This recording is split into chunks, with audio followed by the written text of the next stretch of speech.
What do you think the Phoenix Suns are going to do with that first overall pick, Jay Bilas? I don't know. Phoenix needs. There's not one player that's going to make Phoenix a contender. So they need pillars that they're going to be able to build on for a long period of time. So you can make a case. I don't think there's a no-brainer LeBron type player in this draft where you say, okay, clear number one, and everybody else is number 2, 3, and 4.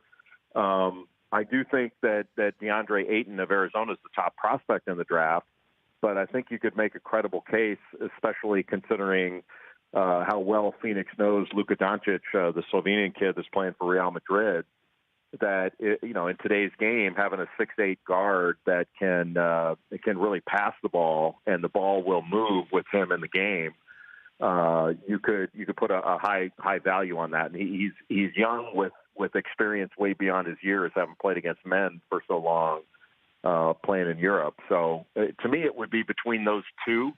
I would go with Ayton, but that's just me. I mean, Ayton's like a prototype power forward in the NBA that can step away and knock down threes and play with his back to the basket and run and finish plays. I mean, he's the real deal.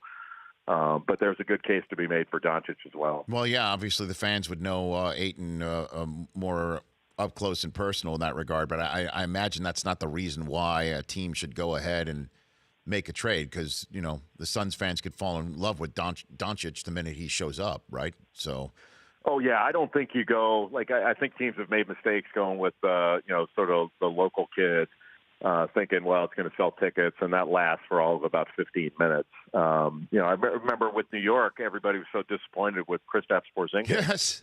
And he's been as big a fan favorite as you can possibly have. Hopefully, he'll come back healthy and fulfill the promise he showed, because he's proven to be the real deal. And when I watched him on film, I wasn't sure about him, wasn't sure about his body and all these different things in the NBA, and it proved to be.